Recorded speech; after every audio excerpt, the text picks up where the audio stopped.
Hi everyone, and welcome back to Cape Cod Coins. This time we'll be doing a one-box nickel hunt. If you watched my other video, you'll remember that it was a one-box quarter hunt that was a little bit light on finds, so hopefully we have better luck this week. And as you can see, it's the one with the holes in the top, which is nice because you can tell that it's been circulated nickels. So I'll get this flipped over, and I already opened it since I had a little bit of trouble last time. And I think there's just one roll I wanted to show off before we get started, which is this one that I believe you can tell from the dates is a 1941 on this side and a 1959 on this side. Alright, without any further ado, let's get started and I'll bring you in with our first finds.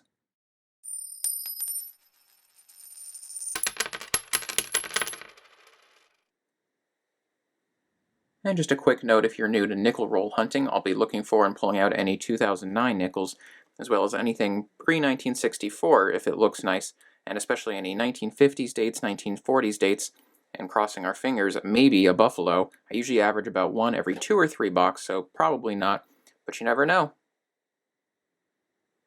One resource that I recommend highly for any new coin roll hunter is the United States Red Book, which has a list of every coin the U.S. Mint has ever produced, as well as a handy guide for mintage numbers, as well as pictures and examples of some of the more valuable varieties you might find in your coin roll hunting. And now, while it does mention prices here, I wouldn't say those are set in stone because those do change frequently, but it will give you a nice sense of which coins relative to other coins are more valuable. So as you can see, the 1950D nickel here, which is the key date of the entire Jefferson nickel series, will be more valuable than any other non-variety date that you might find. Roll 4 is going to have our first couple finds of the box, a 1954 Philadelphia Mint and a 1958 Denver Mint. So those off to the side there. And the very same roll had two 1970 San Francisco minted nickels. Of course, after 1954, the San Francisco Mint halted production before resuming circulation strike nickels for 1968, 69, and 70. I won't be highlighting those in every roll they come across, but I will be doing a total count of them and the wrap-up at the end of the video.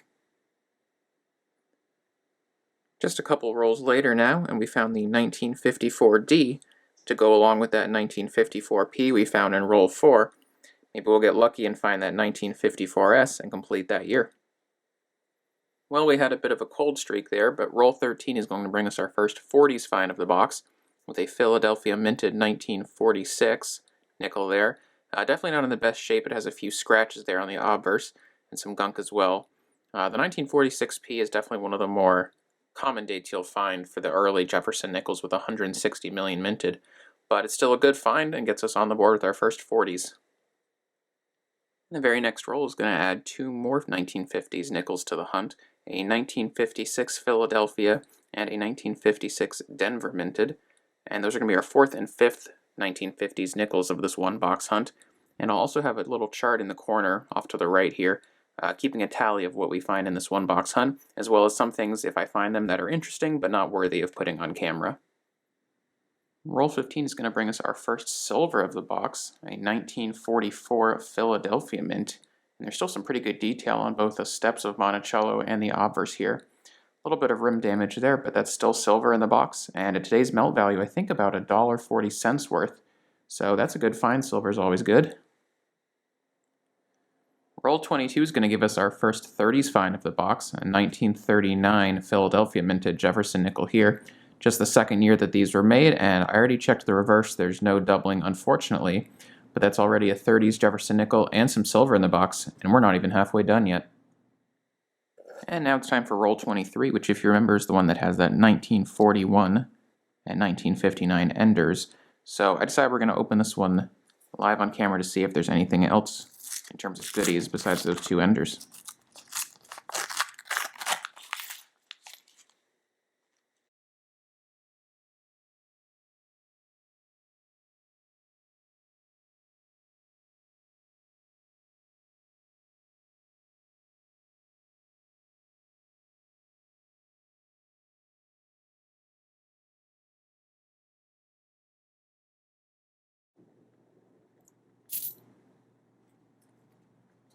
Alright, well unfortunately nothing extra in that roll, just that 1959, that's a Denver mint mark on the back there, and that 1941 Philadelphia minted. Well, I guess I did that live opening one roll too early, because the very next roll in roll 24, I had just finished pulling out this 1962 D-Mint when I pick up the rest of the roll and I see the back of a Liberty nickel looking out at me. That's going to be a 1912 Philadelphia Mint. I still can't get over actually finding one of these in circulation. Probably been doing this for about a year or two now and found maybe 3 or 4 Buffalo nickels and definitely never a Liberty head, so that's pretty cool. I guess we'll do the rest of this one live now as well, just to see if there's anything else in that roll to go along with that 1962, and of course that Liberty. And that's a 1952 Philadelphia Mint there. Let's dump out the rest of the roll here. Can't get over that. It's still only worth about a few dollars in that condition, but finding any Liberty head nickel, let alone one with some detail, still on the Liberty headband there, it's definitely the highlight of any nickel roll hunt that I'm going to have for a while.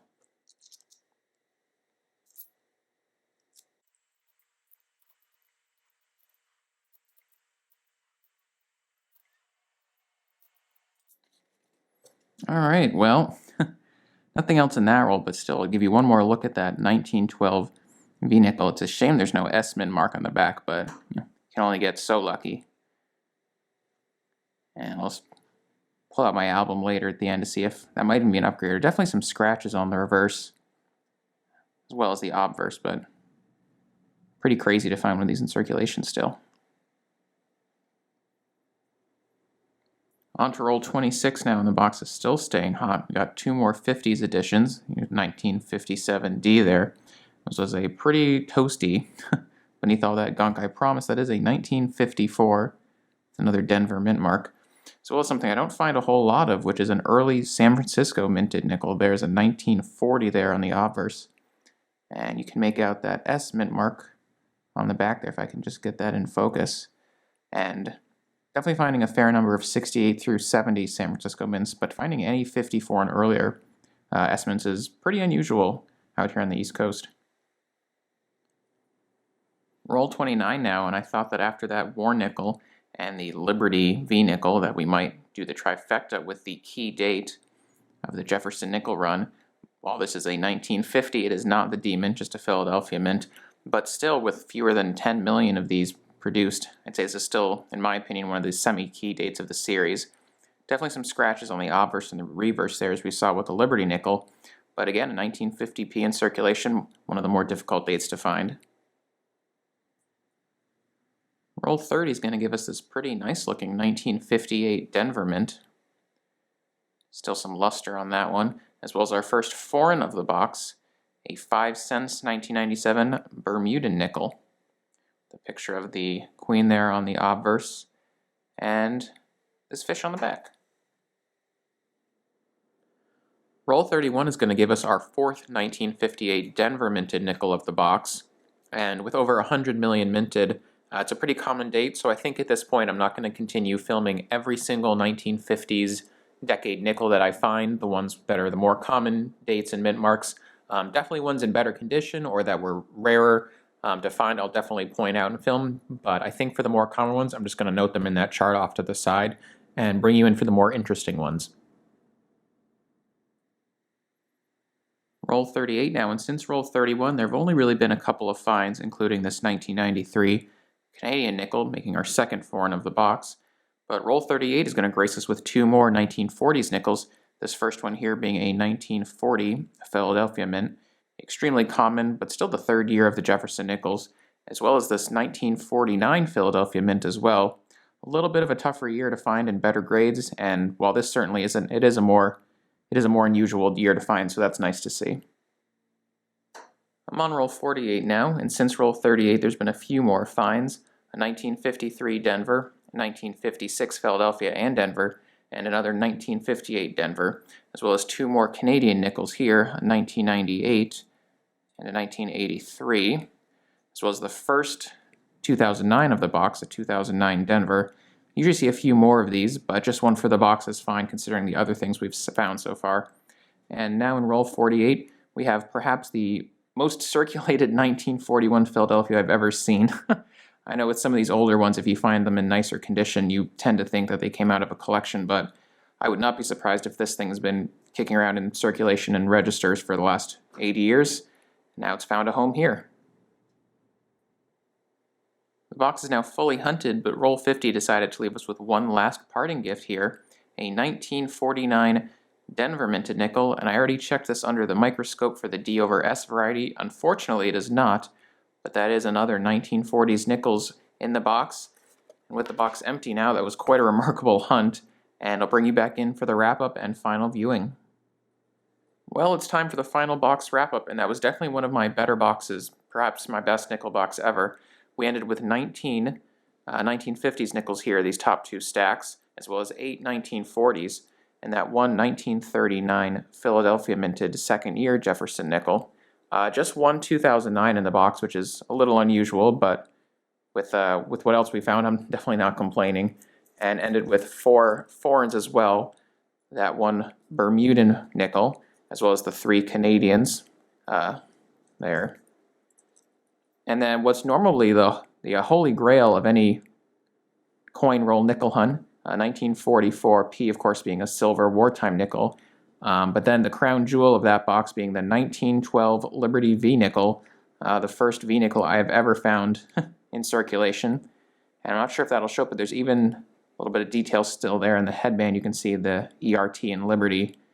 So all in all, definitely a nickel box hunt that I would love to replicate every time that I do a nickel roll hunt. I hope this was enjoyable for you watching, and I hope you keep it here at Cape Cod Coins for more numismatic content.